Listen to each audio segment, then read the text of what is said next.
अगर मैं आपसे पूछूं कि भारत अगले 10-20 साल में कौन सा सेक्टर सबसे तेज़ी से बढ़ सकता है, तो लोग कहेंगे AI, defence, manufacturing, renewable energy. लेकिन एक ऐसा सेक्टर है जिसकी चर्चा कम होती है, जबकि उसका ग्रोथ स्टोरी शायद इन सभी से ज़्यादा मजबूत है, और वो है हेल्थ केयर। और इसी हेल्थ केयर स्टोरी का सबसे बड़ा नया चैप्टर लेकर आ रहा है मणिपाल हेल्थ एंटरप्राइजेज का आईपीओ। लगभग $1 बिलियन का आईपीओ, टैमासेक जैसी ग्लोबल इन्वेस्टमेंट कंपनी की बैकिंग, देश भर में फैला हॉस्पिटल नेटवर्क और आईपीओ से मिलने वाले हज़ारों करोड़ रुपए। लेकिन सबसे बड़ा सवाल, क्या ये आईपीओ रिटेल इन्वेस्टर के लिए अपॉर्चुनिटी है, या फिर अपोलो हॉस्पिटल और मैक्स हेल्थ केयर जैसी लिस्टेड कंपनीज की तुलना में ये आईपीओ महंगा है? आज हम किसी न्यूज़ आर्टिकल की चर्चा नहीं करेंगे, आज हम एक प्रोफेशनल इन्वेस्टर की तरह पूरे बिजनेस को समझेंगे। वीडियो के अंत तक आपको स्पष्ट हो जाएगा कि हेल्थ केयर सेक्टर में असली अपॉर्चुनिटी कहाँ है, मणिपाल हॉस्पिटल्स की ताकत और कमज़ोरियाँ क्या हैं, आईपीओ का पैसा कहाँ जाएगा, और सबसे बड़ा रिस्क क्या है, और आखिर में क्या मैं इस आईपीओ में अप्लाई करता हूँ या मुझे इसमें नहीं करना चाहिए अप्लाई। दोस्तों, मेरा नाम है सौरभ सुमन और मैं हूं आपका पर्सनल वेल्थ गाइड, और आप देख रहे हैं मेरा चैनल इन्वेस्टिंग विद सौरभ। याद दिलाना चाहूँगा, मैं एक सेबी रजिस्टर्ड इन्वेस्टमेंट एडवाइज़र नहीं हूं, इसलिए कोई भी निवेश करने से पहले अपने वित्तीय सलाहकार की राय ज़रूर ले लें। तो चलिए शुरू करते हैं। भारत का हेल्थ केयर सेक्टर आखिर इतनी बड़ी अपॉर्चुनिटी क्यों है? भारत की पॉपुलेशन दुनिया में सबसे बड़ी है, लेकिन हेल्थ केयर इंफ्रास्ट्रक्चर अभी भी डेवलप्ड कंट्रीज़ की तुलना में काफ़ी पीछे हैं।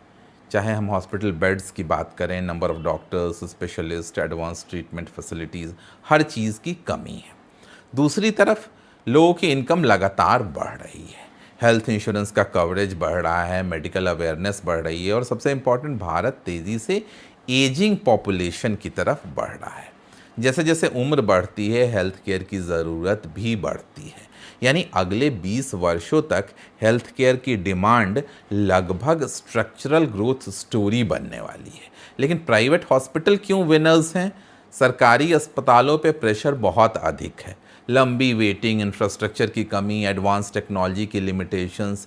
लेकिन इसीलिए जो लोग अफोर्ड कर सकते हैं वो प्राइवेट हॉस्पिटल की तरफ जा रहे हैं, और यहीं से अपोलो, मैक्स, फोर्टिस, नारायणा और मणिपाल हॉस्पिटल जैसी कंपनियों की ग्रोथ स्टोरी शुरू होती है।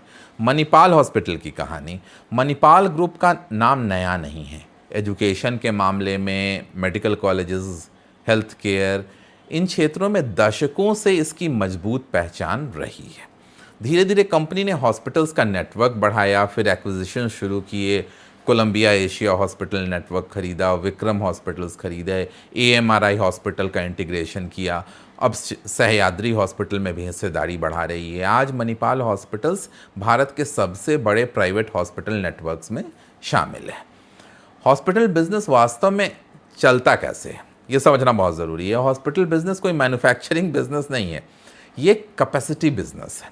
एक हॉस्पिटल बन गया तो उसके बाद प्रॉफिट इस बात पर डिपेंड करता है कि कितने बेड्स ऑक्युपाइड हैं, कितनी सर्जरीज हो रही हैं, और पर पेशेंट कितना रेवेन्यू जनरेट हो रहा है। और यही कारण है कि 3 मैट्रिक्स बहुत इंपॉर्टेंट हो जाते हैं हॉस्पिटल सेक्टर में। पहला, ऑक्यूपेंसी, यानी कितने बेड भरे हुए हैं। दूसरा, ARPOB, यानी एवरेज रेवेन्यू पर ऑक्युपाइड बेड। और तीसरा, एबिटा मार्जिन। अगर ये तीनों लगातार बढ़ रहे हैं तो हॉस्पिटल बिजनेस शानदार वेल्थ क्रिएटर बन सकता है। मणिपाल हॉस्पिटल की सबसे बड़ी ताकत, इस कंपनी की सबसे बड़ी ताकत सिर्फ हॉस्पिटल नहीं है, बल्कि इसका ब्रांड वैल्यू है। हेल्थ केयर में ट्रस्ट सबसे बड़ी करेंसी होती है। कोई व्यक्ति कार बदल सकता है, मोबाइल बदल सकता है, लेकिन सर्जरी के समय हॉस्पिटल चुनते वक्त वो रिस्क नहीं लेना चाहता। एक बार ब्रांड बन जाए तो पेशेंट बार बार वहीं आते हैं। डॉक्टर भी ऐसे हॉस्पिटल्स के साथ जुड़ना पसंद करते हैं, और यही कॉम्पिटिटिव एडवांटेज होता है। ग्लोबल इन्वेस्टर इसमें क्यों आए, ये दिलचस्प बात है। टेमासेक, टीपीजी, नोवो होल्डिंग्स जैसे बड़े बड़े ग्लोबल इन्वेस्टर्स वर्षों से मणिपाल ग्रुप में इन्वेस्ट कर रहे हैं। ऐसी संस्थाएं शॉर्ट टर्म लिस्टिंग गेन नहीं देखती हैं, वे 10-15 वर्षों का बिजनेस देखती हैं।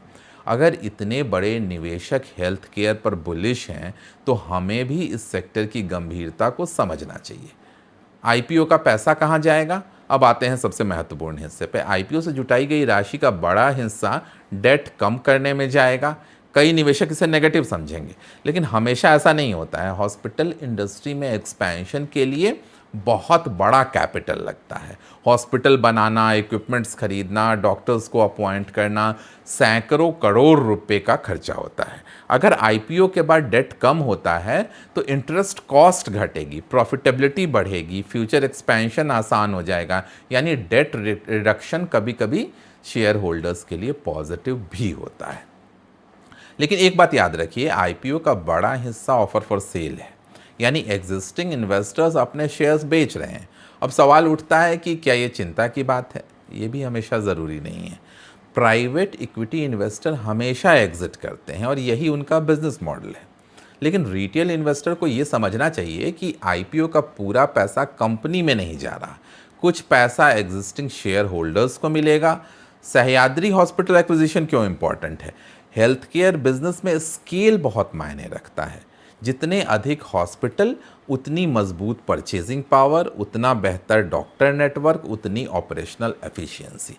सह्याद्री एक्विजिशन से मणिपाल की प्रेजेंस वेस्टर्न इंडिया में और मजबूत होगी। लॉन्ग टर्म में इसका फ़ायदा मिल सकता है। और सबसे महत्वपूर्ण कंपैरिजन, अपोलो हॉस्पिटल से, मैक्स हेल्थ केयर से, फोर्टिस से, नारायणा से, मणिपाल से, इन सभी कंपनियों का बिजनेस मॉडल लगभग एक ही है, लेकिन क्वालिटी अलग अलग है। अपोलो सबसे बड़ा इंटीग्रेटेड हेल्थ केयर प्लेटफॉर्म है, मैक्स प्रीमियम सेगमेंट में मजबूत है, नारायण कॉस्ट एफिशिएंट मॉडल पे चलता है, फोर्टिस धीरे धीरे टर्न अराउंड कर चुका है, मणिपाल बहुत तेज़ी से एक्सपेंशन कर रहा है। इसलिए निवेशकों को केवल आईपीओ देखकर नहीं बल्कि लिस्टेड पीयर्स की वैल्यूएशंस भी देखनी चाहिए। सबसे बड़ा रिस्क, अब बात करते हैं रिस्क की। पहला risk doctor dependency. Hospital building नहीं चलाती है, डॉक्टर्स चलाते हैं। अगर अच्छे डॉक्टर्स चले जाएं तो रेवेन्यू इफेक्ट हो सकता है। दूसरा रिस्क इंश्योरेंस कंपनीज। अगर इंश्योरेंस रीइंबर्समेंट पे प्रेशर बढ़ा तो मार्जिन इफेक्ट हो सकती है। तीसरा रिस्क एक्सपेंशन एग्जीक्यूशन। हॉस्पिटल बनाना आसान है, उसे प्रॉफिट में चलाना बहुत डिफिकल्ट है। चौथा रिस्क रेगुलेशन।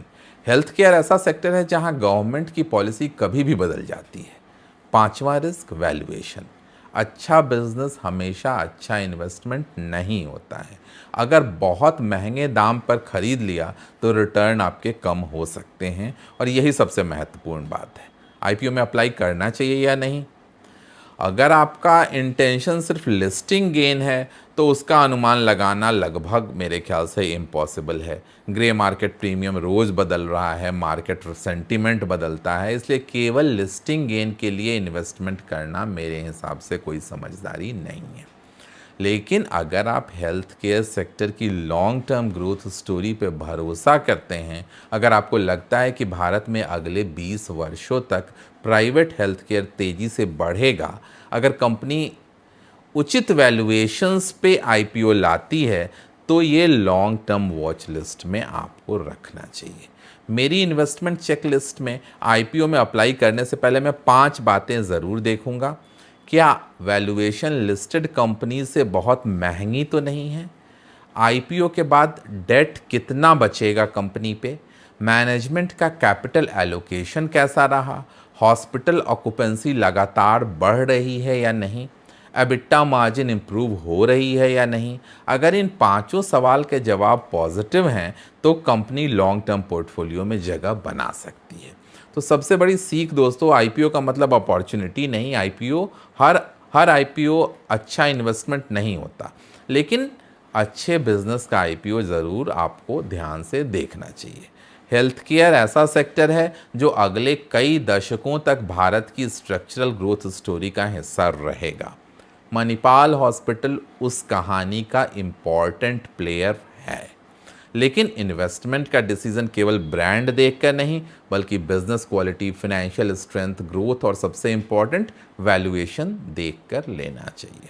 तो दोस्तों, आपकी नज़र में आपको क्या लगता है, क्या मणिपाल हॉस्पिटल फ्यूचर का अगला अपोलो हॉस्पिटल बन सकता है, या फिर आईपीओ का वैल्यूएशन पहले से ही बहुत महंगा है? आपको क्या लगता है कि इतने सारे ऑलरेडी प्लेयर्स हैं और एक टफ कंपटीशन का सामना करना पड़ेगा मणिपाल हॉस्पिटल को?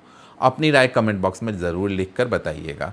और अगर आपको ऐसे डीपली एनालाइज्ड वीडियोस पसंद आते हैं तो वीडियो को लाइक कर देना, चैनल को सब्सक्राइब कर लेना और बेल आइकन ज़रूर दबा देना। अगर आपको और डीपर अंडरस्टैंडिंग और डिस्कशन चाहिए तो आप हमारे मेंबरशिप कम्युनिटी को भी एक्सप्लोर कर सकते हैं। जल्दी ही मिलेंगे ऐसे किसी नए वीडियो के साथ। तब तक के लिए सौरभ सुमन साइनिंग ऑफ।